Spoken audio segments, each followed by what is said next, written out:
Hi everyone, welcome. My name is Tam.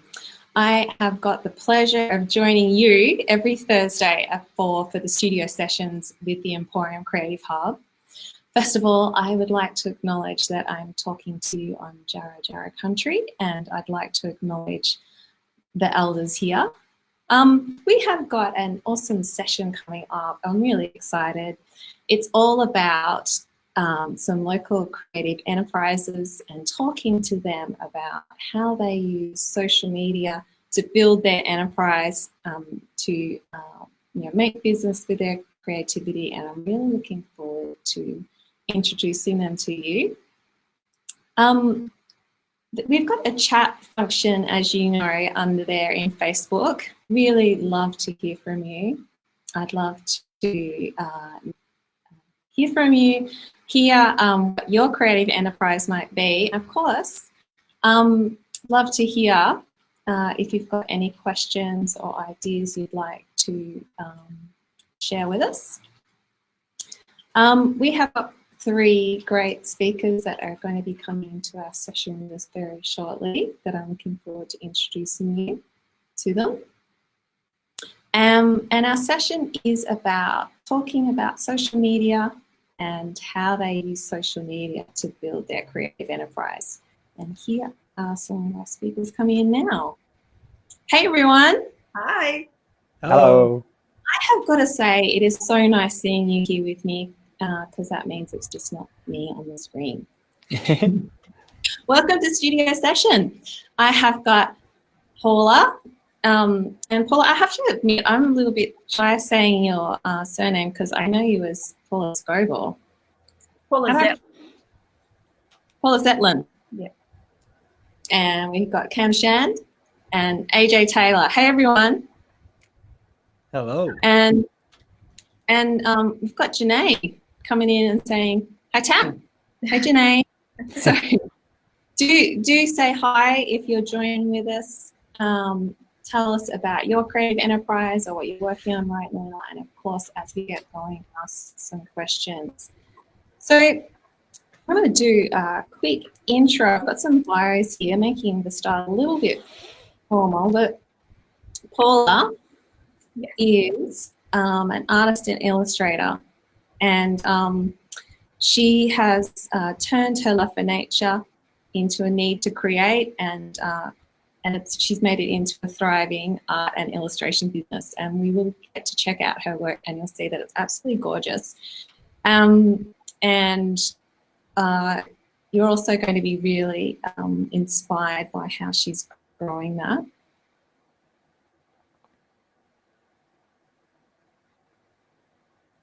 AJ. Oh, we're putting Paula up. Paula, you are on the screen. Do you want to tell us a bit about your creative practice? What's happening here? Yeah, of course. So this is a video of me creating one of my botanical illustrations. I create my illustrations with fine liner, so pen and ink. Usually using fine liner pens, sometimes also adding some ink washes or ink sections as well. I created an original, and then I release a limited edition G-Clay print run from them that I sell on my website. Okay, so that's your Instagram page there. Yeah, but you're also on Facebook. Yes, I'm on Facebook. I have an e-commerce website as well, my Shopify store that's you've got up on the screen. And I also attend a lot of design events, or did pre-COVID attend a lot of design events around Australia, like Finders Keepers and the Big Design Market, and trade shows as well as running botanical drawing workshops. And again, that was face-to-face before this year in COVID hit.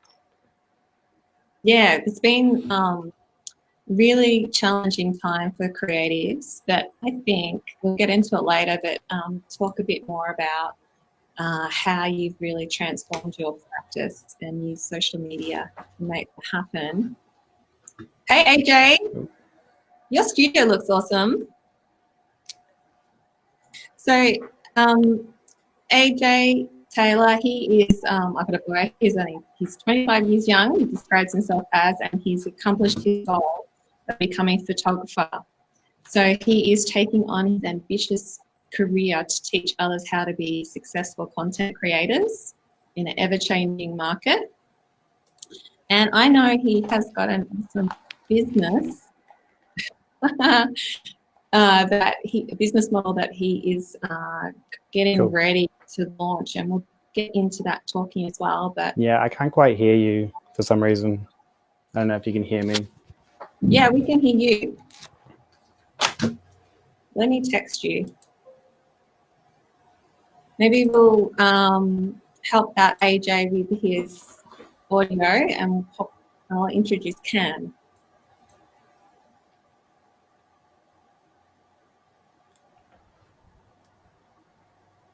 Hey, Cam.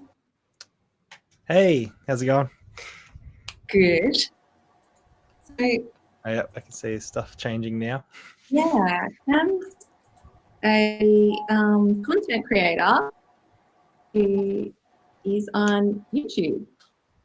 And he is right into tech, does a lot of reviewing of tech, into some great DIY projects, and basically solving a lot of problems and making things happen. He's also, he was just telling me while we're off screen that he's produced, jumping if I've got this wrong, like a 360 video with 360 audio, which sounds pretty super awesome, and we'll get talking more about that. Yeah. Cam, what are we looking at right now? This looks to be my review of the Neuronow headphones, which are pretty high-tech headphones. I did go and see them when I was at a conference at the start of this year, actually, and these headphones will learn how you hear.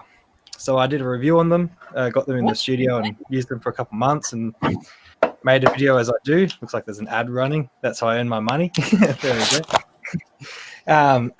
But yeah, so I make tech vids, hoping to inspire other people either on budget gear, high value purchases, or DIY projects. So a bit of a mixture on the channel, but it is all tech related at the end of the day.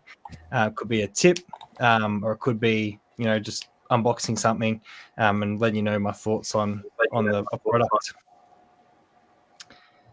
Cool. It's looking good. Do you have your website as well? I know Instagram you're pretty active on. So I think you just cut out then. Did you say I'm pretty active on something? Instagram. Yeah. I post stories a lot. I thought that's my behind the scenes of the channel. So yeah, it's pretty much it'll be daily, multiple stories, but it's usually like documenting the process of a video that's upcoming. And I find that works really well to get people excited about something that's on its way. So yeah, if I'm like working on a project like the one I just uploaded yesterday, that 8K 360 video with Ambisonics audio, it's a mouthful just to talk about the tech behind it, but it's a short film, and the process of creating that is quite a mammoth task. So each day I'll just be like, this is the part I'm working on today. This is the bit that I did, and then that way they can see everything that goes into it. And then when they go onto YouTube and see the video, because I don't always put up a behind the scenes of how I made something on YouTube, that my followers on Instagram have an idea of how what they see has become. And if they're not interested in the creative side, well then, they just subscribe on YouTube and watch it for the tech side. So kind of captures two audiences there as well, the creative ones as well as tech. I love it. Now, hi everyone who's watching it. How are we going for numbers there, Lyndon? We're going okay? If you're out there watching, you can't just leave us hanging here on a screen. You've got to get into chat, say hi, and tell us about your creative enterprise. We want to hear from you. And if you've got any questions, hit them with us. Paula, tell me all about your creative practice and why socials have become so important in 2020. Social Instagram for me is the big one that I use, and it's so important to my business. because I really want to tell the story and share my practice. So it's not just about the end product that I make, but my journey while I'm making it. I love to educate about not only my drawing techniques, what I'm drawing, but also how the process behind making it. So even starting with sharing the initial ideas stage. So, you know, researching lots of initial sketches, inspiration, sort of start there, and then sharing the drawing as I go along.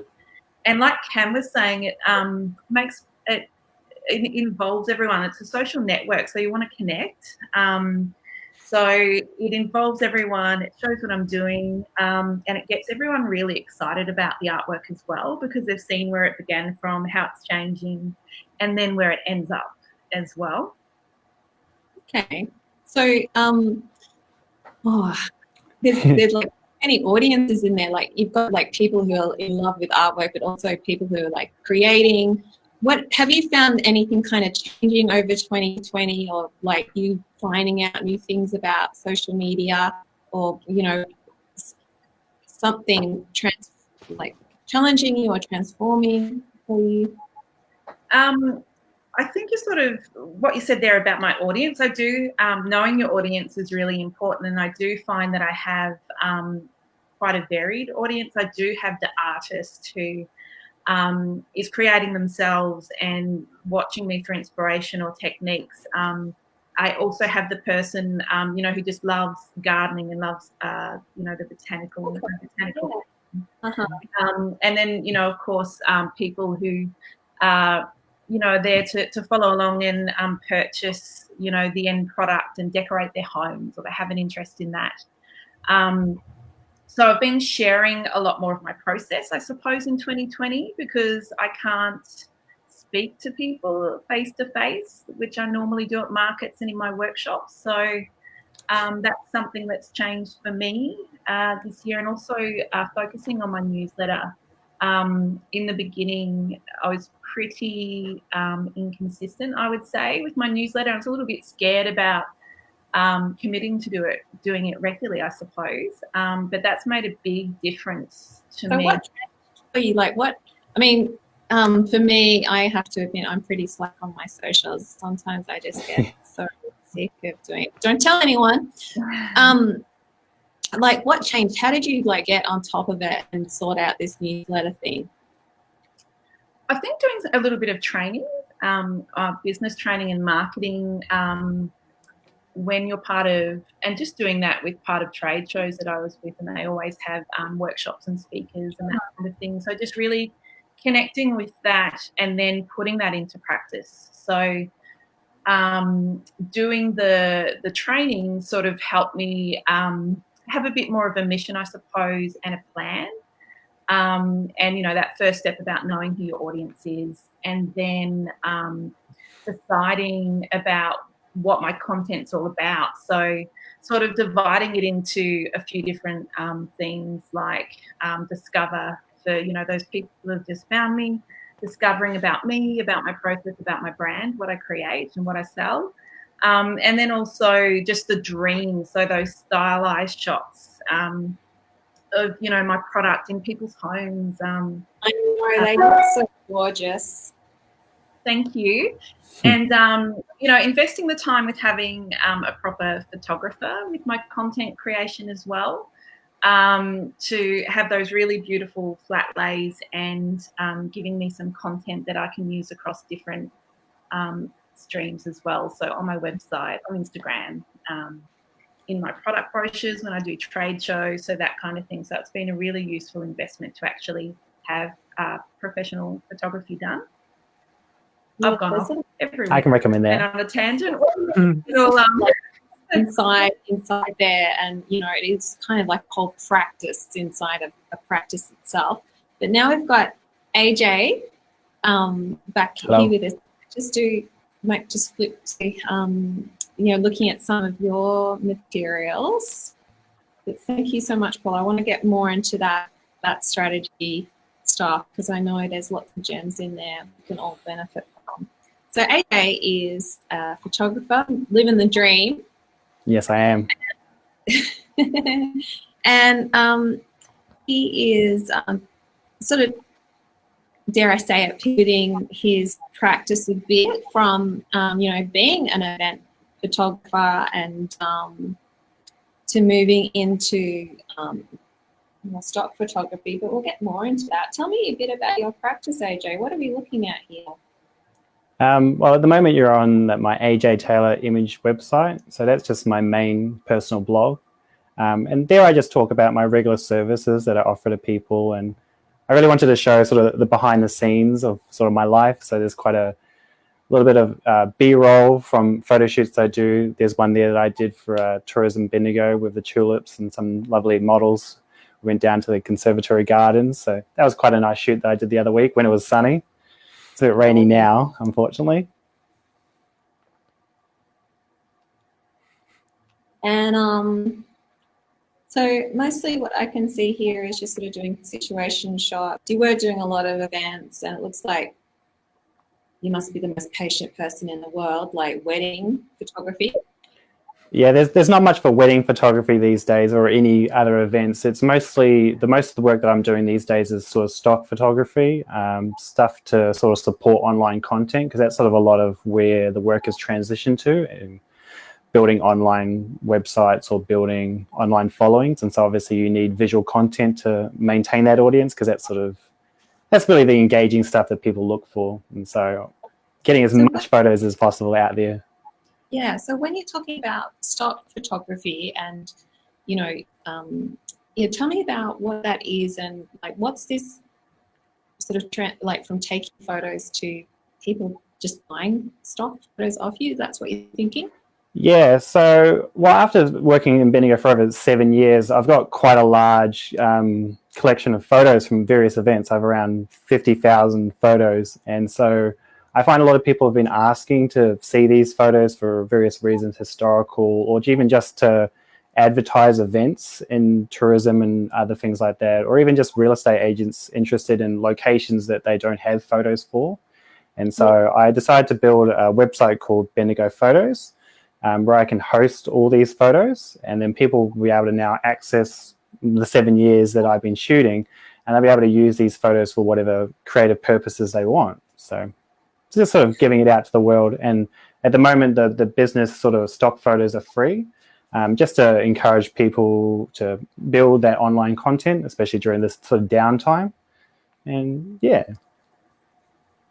I love just, and kind of like what Paula was talking about, that idea of, having that relationship with the audience and knowing what their needs are, because, you need to make money and you need to practice your practice, but, and still doing that, and knowing where that market's at.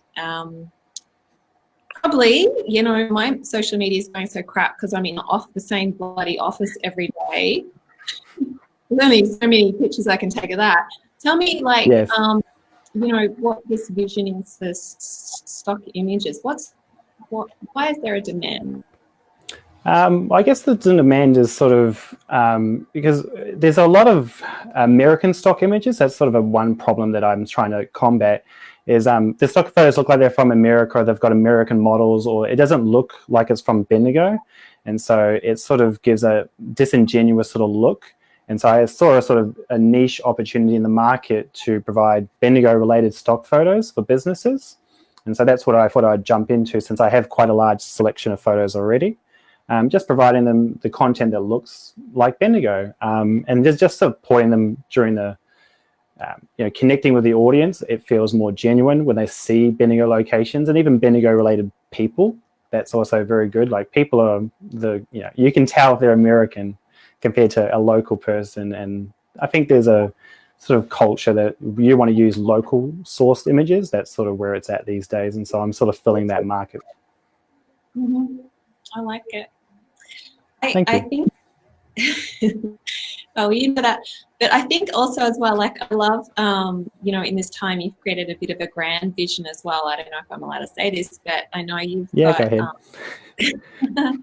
domain names for other locations as well, and just really linking those unique stock images to place and the potential them being used and purchased again and again. I really like it. Yeah, so in 2021, I'll be launching stock locations for Heathcote and Castlemaine, Maryborough, and maybe Shepparton. We'll see how we go. So again, just expanding the Bendigo photo brand to other areas and just sort of giving it that niche name. You know, those locations are the photos that you're going to get. So all these photos are from these places. But again, we're just sort of building Bendigo photos up at the moment, building a following. Sort of running a beta staging now where people go onto the website and they sign up and start downloading the photos. And so we're just sort of tracking the flow and how they're using the website and how I can optimize their flow and make the user experience really easy for them.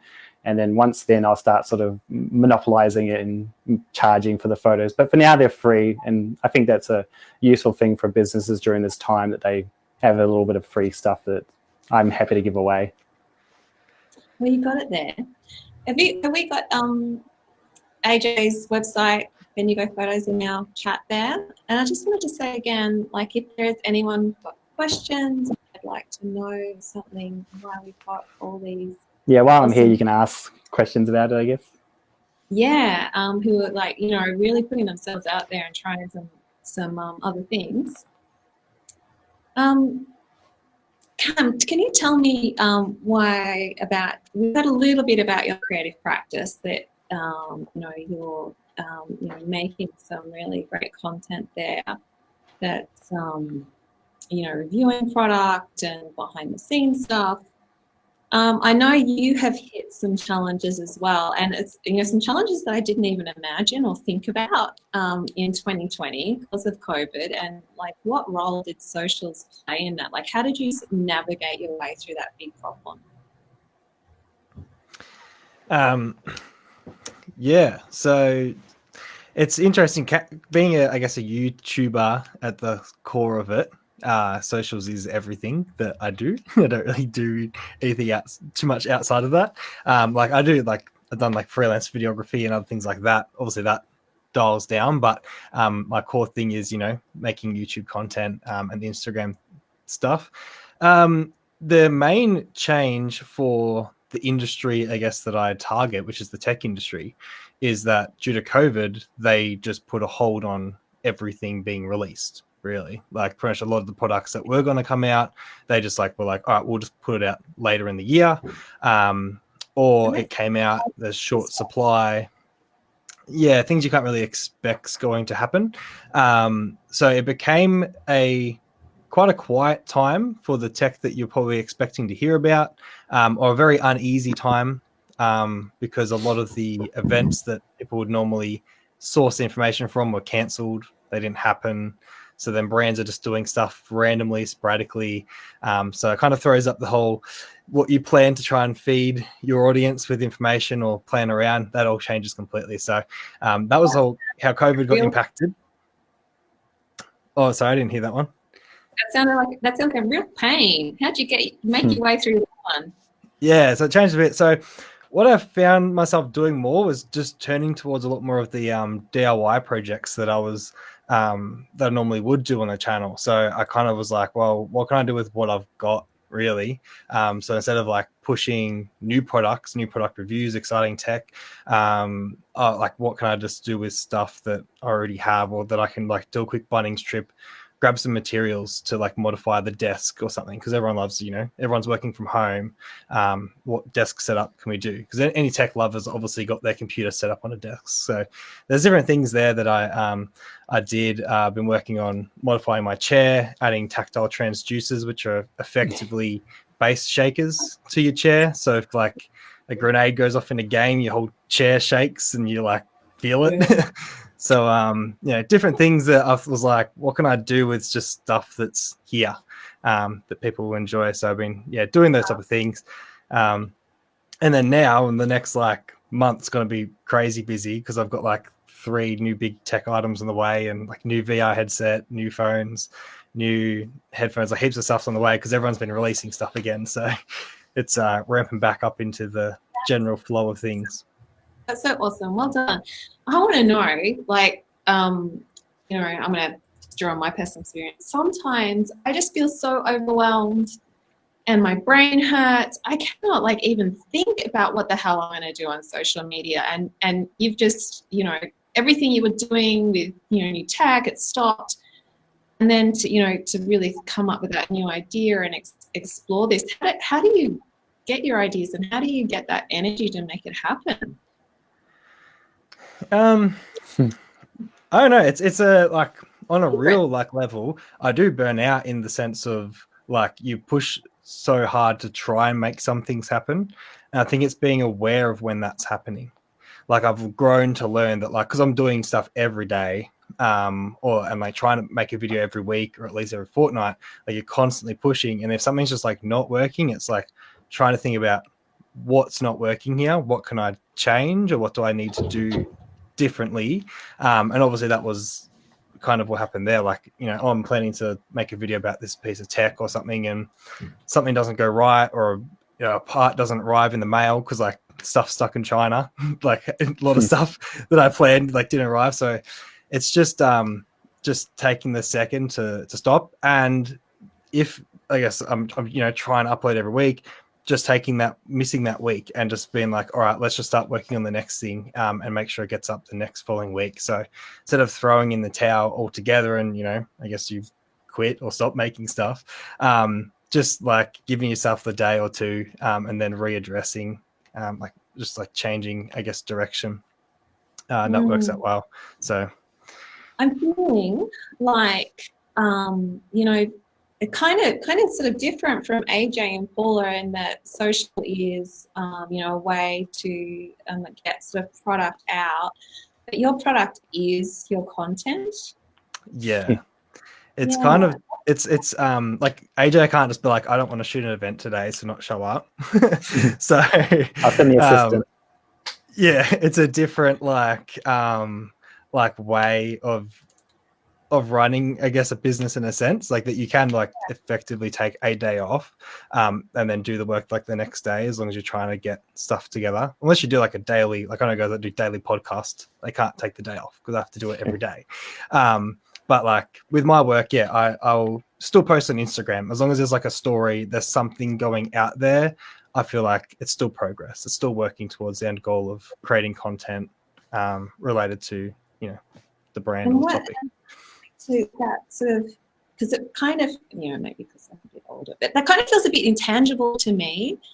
And, you know, maybe it's, you know, linked into revenue coming in from YouTube, but also like that, just really knowing that drive, like that flair that, you know, is getting you out of bed at 5 o'clock in the morning to keep generating that content. Like it is your side hustle, not a professional YouTuber just yet. Like how have you honed in on that like drive inside of you? What is it?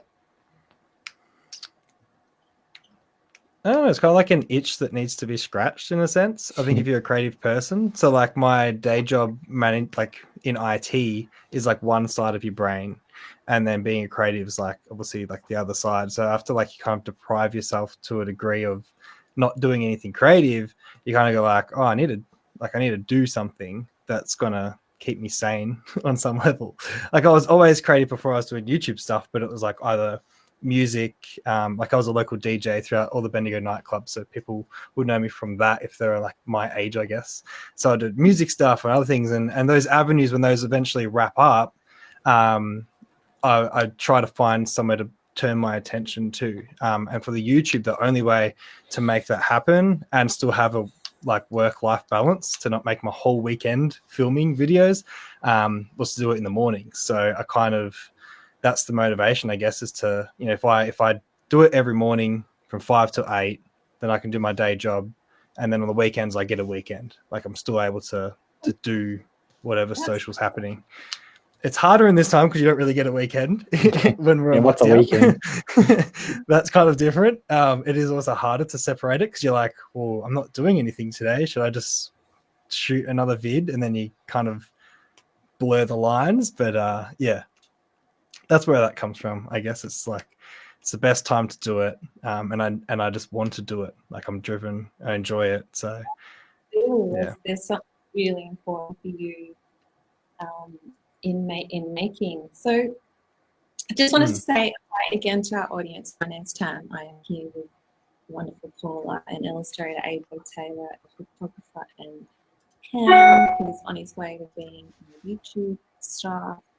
And we're talking about creative enterprise and social media and being a social media influencer and kind of pulling apart, understanding what that means for your practice, understanding what it might mean, how you build strategy into your business and socials. And absolutely want to hear from you in the chats. If you've just joined us, say hi. Let me know what your creative enterprise is and maybe tag yourself in socials as well. I've got a question. Dave's got a question. Excitingly. As for Cam, he's asking the big butt question. When do you start earning money on YouTube? Yeah. So technically, I made money before I hit the earning it from YouTube through working with brands outside of it. But the way that people think of making money is through AdSense. So that's when they run ads on your videos. And to hit that, you need 1,000 subscribers and 4,000 hours of watch time annually. So you need to keep that stat up. So that means obviously you've got enough of a following to be somewhat of a legitimate channel. You haven't just like made the channel instantly, and you might be uploading stuff that's not yours. Like it's somewhat legitimate if you've got 1,000 people following you. And then the 4,000 hours watch time is verifying that it's an active community. Like people are actively coming back and watching your content. So yeah, I hit that at the start of this year. I think it was like February or something is when I clicked that mark, and then you apply for the YouTube partner program. They review your channel, ensure that you're not swearing, not a racist, not promoting hate or like something crazy. They make sure you're legitimate, and then they will tick it over, and then you can start earning. So they run ads. So kind of like a TV, turns your channel into almost like a TV station. It runs ad breaks in the middle of your videos if they're long enough, and runs them before and after, and you get a percentage of that. Thank you. And the only thing that comes to my mind is like cute dogs. Yeah, my boys. Yeah, they're in. They help try and keep people entertained, I think. It was really good. I use my dogs for two. If people haven't seen my channel, I guess I got Bruce and Norman, 2 German Shepherds, but Bruce was the beginning. And my first videos, if you go to them, he's in a lot of them, and he was kind of like, it's easier to make a video with it's easier to talk to a camera if someone else is in the room. So I was like, I'm just gonna put like Bruce in videos just to kind of get over this camera shyness and to get that presence. And it worked out because one of my videos with him, the first one, got shared by Dolby Digital, the sound company. So they shared it on their socials, and that brought a big boost to the channel. So I was like, oh well, maybe I should use him a bit more. They think he's cute. You know, instead of just talking to your camera, talk to your pet. Yeah, it just helps having something there, I think. Like, because you talk to your, I don't know, if, maybe you're crazy or not, but I talk to my dog. So if you talk to your pet in a degree, then it's kind of like not much different having them around talking to a camera. So yeah, it's not as crazy talking to the cameras. Yeah, it's like a step towards the right direction of being crazy. That's it for the session. Thank you so much, Cam. Paula, I wanted to drop into some more serious thinking that potentially involves cute animals, but looking into some strategies around that you might be using to testing and potentially launching product. I know you are working on a very new product at the moment that you might want to tell us all about. Yeah, well, with COVID, I can no longer do my face-to-face workshops, or I can and then I can't. And so those face-to-face workshops, they were really important for your business, yeah. The workshops, yeah, that having a varied income stream has been really important to my business. Just not relying on selling original artwork, for example. So having the limited edition prints, the products, and the workshops was a really nice sort of divide with income stream, so I wasn't relying on one thing. So that hit me pretty hard, not being able to do my drawing workshops.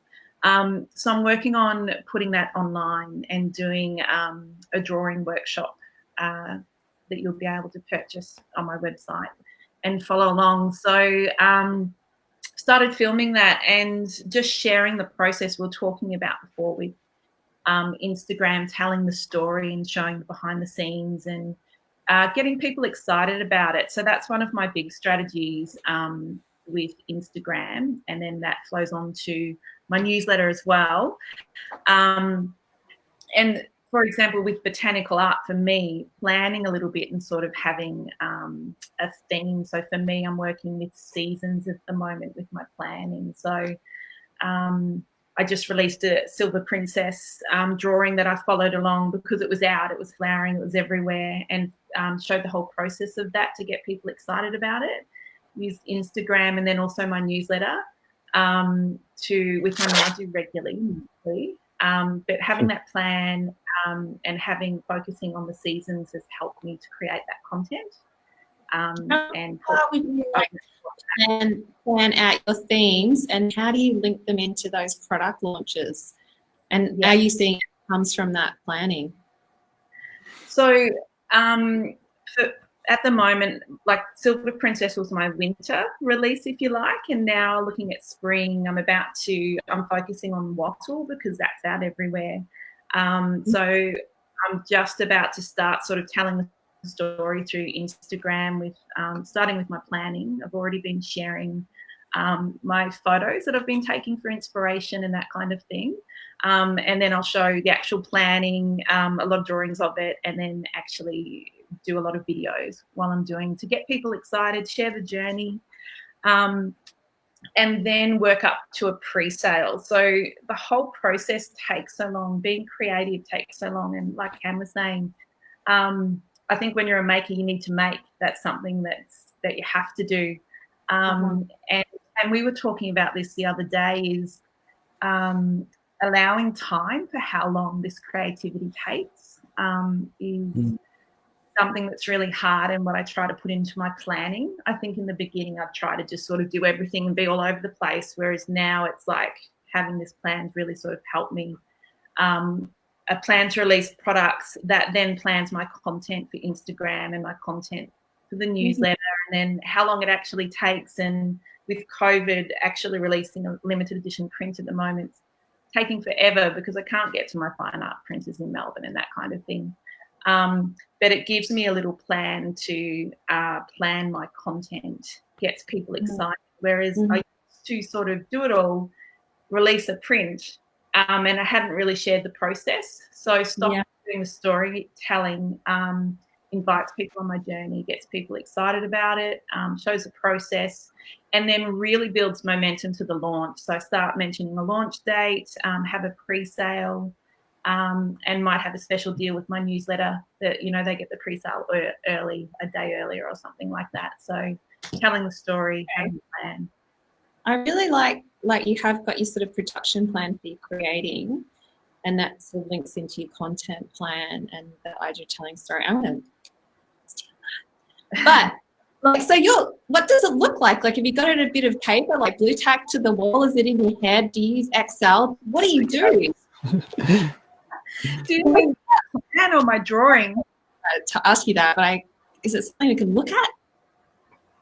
Are you talking about planning the content or the drawing? No, the content, the spreadsheet, the plan. No, it's just I do a little month sort of mind map, if you like. So spring is my, center. I don't have it here to show you because usually I'll do it on a scrap bit of paper and then I'll lose it. But I'll do my sort of mind mapping. It's going to be spring. It's going to be wattle, and then sort of, plan out from that and what will be on Instagram, be my newsletter. And then in my diary, I sort of have like little key dates to try and hit.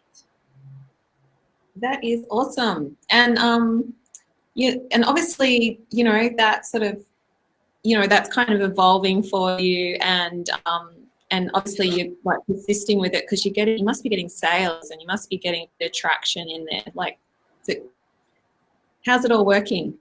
Is it going okay? Yeah, it's going really well. And I've noticed a massive difference with planning and sharing the journey and getting, being social about it, answering people's comments when they talk about it, showing the videos. Gets a lot of traction and getting people really excited about it. And if I then do the pre-sale, the response was amazing. Like I've just, I think it was 2 weeks ago, I released my silver print, and my website and Instagram went off when I actually released it, and I've only just cleared all the first orders. So then there's the aftermath of, okay, how do I manage all of these orders, packing, sending? Confirmation that you are a superstar. Well done. I knew this was going to happen. There's too many things that I want to ask you all. I just wanted to find out just one sort of more area with you, Paula, is I know you invest quite a lot into working with a photographer. Yes, I do. And you talked about that idea of sort of stretching your content, and this is probably something all of you do really. Tell me a bit about how you I'll get to you as well, AJ. Tell me a little bit about you, Paula. About planning my photos. Yeah, how you make that shoot really worthwhile and get it out across all your different socials. And when you were describing it to me, you're quite creative. It comes. Look at me, AJ. It comes back to that initial planning, and once I've got a plan about what the season is, what my theme is, and what product I'm working towards, I then try and get photos that I can use across multiple areas. So for my newsletter, for my website, for my product catalogue, for my wholesalers, and for Instagram. So basically planning out maybe 10 shots at a time that sort of cover, not only, the packaging, for instance, that maybe people won't see, when I'm creating the products, and, have that styled shot. Really, with artwork, I really need that interior styled shot with a gorgeous chair and wall. And so I try to have a lot of different things, just not the one kind, and it all goes towards whatever my plan is, so whatever I'm working towards releasing. Yeah, you're really thinking very deeply about where that content is going and how it's going to work hard for you. Yeah.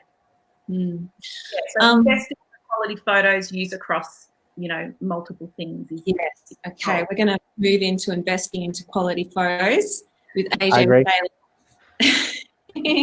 I just wanted to ask, is it Sil? He's asked a question, or she has asked a question about what program you're using to edit your videos. And is that for Cam? And probably yes. I think it popped up back when I was writing. Quickly, I use the Adobe Suite, so Adobe Premiere Pro and After Effects are the general weekly vid that's really quick and easy to use. But if you're after something and you're willing to commit to it, you can learn DaVinci Resolve that has a free version. And that is used by Hollywood movies. So if you want to learn that, that's by Blackmagic Design. They're an Australian company in Melbourne. So they are killing it. And if you need something that is very powerful, but also free, download that. Does take a bit to learn, but you can use YouTube tutorials. They'll teach you. Otherwise, if you want all the stuff, Illustrator, Photoshop, and all that, you're a part of the Adobe Suite, then obviously, Premiere's where it's at for the video side. Mm. And Marco was asking, Paula, are you that mosaic artist that used to be around? Yes, I was just trying to type. I've worked with Margot, I think, about 20 years ago, doing some mosaic. She was an interior designer at the time and did a massive mosaic for a dressing salon in Bendigo. So, yes, I'm married now and have changed my name. Hi, Margot. I still can't get used to it. AJ, you are working a little bit differently. So, Cam's producing content, he's making income through people watching stuff. Paula's got direct to market sales of product. You're looking at launching a subscription product and looking at getting that, loyal, month in, month out, customer. tell me about how you're working towards that, and also if you can just expand on the benefits of that subscription that you're going to see for your customer. Yeah, so with the subscription plan, basically the idea is to be continuously adding new photos of Bendigo on a monthly basis. But I'll also be doing themes. So every month I'll do a specific theme, and it will be for the next month coming. So if it's coming up to Easter, we'll pre-shoot some Easter-related photos. So these businesses will then have useful stock photos coming up for the event. So if we shoot it a month earlier and we release it a month before the event, and then I email this to the businesses, they'll know that the event's coming up, and they'll be able to get on board with their social media and build photos or video networks or whatever that they need to then advertise to their clients. So it's sort of a kind of a heads up of what's coming ahead, and then here's some stuff that you can use. And so that's sort of what the monthly subscription is for the business side of things, and getting people coming back to the content regularly. I'm just going to unpack that a little bit more. Like, I'm thinking, if I'm a real estate agent and like I got to get stuff on Facebook and Instagram, clearly I'm going to want to subscribe to that. You know, am I free to use that? Like, how do I know how to use it? Like, how's it going to like build my audience? What's it doing? Yeah, so I add photos almost weekly as I shoot new events and shoot new locations, because I'm always out and about, and so I always shoot spare content on the side. So for like a real estate agency, you know, you need photos for your listings of maybe nearby parks or nearby businesses or landmarks, and there's a good chance I probably have them in my stock gallery. And then it's just sort of about that high quality look, because a lot of regular photography is on the phone. It doesn't look very appealing, especially when there's so much online photo content to kind of dive through. You really want something that sort of stands out. And so that's sort of the goal of Bendigo Photos, is to provide very high quality photos that looks like they're from Bendigo, and provide an affordable price that they can regularly access. And so that's why I'm developing the monthly subscription, where they'll have unlimited access to download whatever photos they want. So they can use photos I've taken a year or two ago, or the new theme stuff coming out this month. It's basically just giving them the content that they need this month, or if they can search the gallery, they can go in and type what they will look for. They want, you know, photos of a Lumborough Theatre, for example. They'll be there, search for that, and then they can download it straight away. You know, straight to their phone or their desktop, and then they can just use it for however they want. Okay, you sort of got a few different products going there. I sort of imagine like you might get this subscription pack, but actually if you subscribe, you've got access to like this whole huge... Yeah, so you get access to everything I've also shot previously. Okay. And so the newsletter is sort of about keeping them engaged, because once they've visited once and they've downloaded those few photos they need, they'll probably generally leave and not come back. But to get them coming back, I want to be able to keep new photos with the monthly newsletter, and getting ahead of the themes and the sort of the tourism or whatever events are coming up. So I think that's kind of useful for multiple businesses, because obviously not every business is going to be interested in advertising for upcoming Easter or Christmas or something like that. That might not be really relevant for a real estate agency business, because they don't really need to talk about Christmas so much, but they might need photos of the park nearby. So it's sort of trying to be diverse and provide a lot of opportunity for various businesses. So even individual, you know, creatives who might just be running vlogs, they're talking about stories about, I went on the Bendigo tram or something like that. They can go to the website and there's a photo of the tram network and it's stopping at various locations, so they can build a story. So it's basically just sort of kind of showcasing how beautiful Bendigo is, allowing people that beautiful content, because, you know, when I see mobile iPhone photos, I kind of shriek. So it's unacceptable. They have to use quality photos here. Just use mine, please. Oh, so we're just saving you from going insane. Good. Remember that everyone, and Ash's website and subscribe so he doesn't go crazy. Yes. A lot of terrible photos. Yeah, unacceptable. You like thinking of this idea? Like, I just love it. Like, you're a photographer taking photos, but were you thinking of this photo before COVID? I mean, this avenue for your business before COVID, or was COVID a real catalyst to get it off the ground? I was thinking of it before COVID came around, but I didn't have time to build the website and to do all the back-end stuff. So really, I just sort of bought the domain beforehand. I'd always had the idea there because people had always been asking me for them. So I always had the idea. But when COVID came along and cancelled all the events, I sort of turned a bad lemon into a lemon shop or something. I don't know. I just sort of used that opportunity with the downtime to really push this project. So I probably wouldn't have had the time to do it, unfortunately, if COVID didn't come around, which is a strange thing to say. I'm not saying it's a good thing, but I definitely take the opportunity that it came by, and I'm sort of making the most of it. And hopefully I can help bring in other photographers to this Bendigo Photo Network, so it won't just be me, and then sort of build it up from there.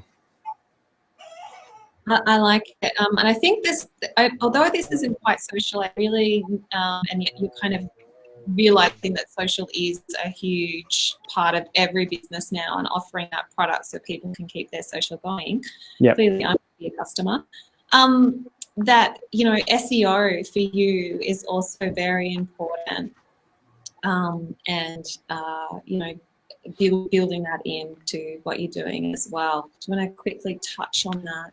SEO is a really challenging thing. Frankly, I don't think you can ever learn SEO. I think it's something that's always evolving. As soon as you figure out the gimmick, or at least someone figures it out, Google changes the standards, or Facebook changes the standards. So it's sort of something that you have to kind of live by and just monitor things. But generally, when it comes to SEO, one of the best things I just found is organic, continual posting of photos, new content regularly. Because I think they see that, because you can tag and say all the words that are important, but I think it's really the visual content and the people who then see it and the time they spend looking at it. Google can see that they're being engaged by this content. And so I find it really important for at least Instagram to post every day. And I use an automated poster. So there's always a new photo every single day showing off the stock photo gallery that I have. And so that helps push traffic to the website. And then when the website gets hits every single day, Google then sees that, hey, people are really interested in visiting the site. It must be important. And so rather than just spamming keywords, Bendigo stock photos, the best photographer ever, I prove it by the content that I make. I don't need to just say it. Okay, you are doing awesome. I'm loving everything that you're all achieving. We've got a little tiny bit of time. I know just with your product at the moment, AJ, it's in beta. People can subscribe, and it's kind of a bit of a testing process. So do check out AJ's website. And I think the packs themes might be coming out next month or not. Yeah, I'm going to try and get it ready for next month, and then go from there with the monthly themes coming out. But yeah, for now it's for free to sign up whilst it's still sort of in trial stages. No cost, no trouble. Keep up that awesome work. I've got a few more minutes, and Cam, we haven't talked about your exclusive, exciting project. We kind of mentioned it at the start, and I think there's a link to it in the host chat where it's really hard for me to describe because what have you done? What's happening? I finished a short film for a short film competition, but it's a 8K 360 video. So you can either watch it in VR if you have a virtual reality headset, or ideally use a phone. I don't know if you can bring it up on the screen. Otherwise, I can probably bring it up on my iPad. Right. But it will track, if you've got a mobile phone or something, it will track the accelerometer. So it will move with the motion of your device. And that just makes it really, I guess, like a fun way to look around and follow what's going on. So it's tech related, and it's pretty fun. And is this your first one? Sure. I've done a couple of 360 videos before. This is my first 8K one. So let me see if there'll be a bit of glare. Yeah. This is kind of tricky. There we go. So this is my living room, and wow, you can pan around and it will follow your hand. If you use your mobile device, it'll follow. And story will happen. So the Google Assistant is talking about there should be a robot vacuum that starts running across the ground soon. So it's about tech and a Google Assistant telling you about its day and how it interacts. I don't know how long this will take till it comes across. Here we go. There's a little robot vacuum. It's about to run over a sock. And then my dogs get the blame for it in a second too. So it's a bit of a fun short film. And there's a full behind the scenes breakdown as well. There's the boys getting told off by me. So yeah, there's a full behind the scenes breakdown as well on the YouTube channel that talks about the tech and the production that goes into it, which was quite extensive to pull off. But yeah, it's a fun thing. So that's just gone up yesterday. Cool. Well, I think everyone needs to get on that channel and hit subscribe and check out what you're doing. Well done. Just such an exciting area to be working in. How many hours did that take? Fair few. I use Toggle to track my hours. I don't know if anyone uses that, but I was looking at it the other day and it was just like purely for this short film competition. I think if I bring it up, it just says on my screen, my phone just all the hours are just logged all against this one project. So I was like, every week I'm like, I'm just going to work on this. I need to get in by the deadline. And yeah, it's wrapped up now. So impressed. That's great. Well, I'm getting into wrapping the session up, and this is the important part that I need to do for the Emporium Creative Hub, where I do a little guess what's coming up at the Emporium Creative Hub. So a thing that you need to check out, and Linda might like to pop in the chat, is they have got a mentoring program with some awesome mentors, because there are so many amazing people here in our region that can back you and back your business. I just find that such invaluable to have a mentor, especially in the creative industry as well.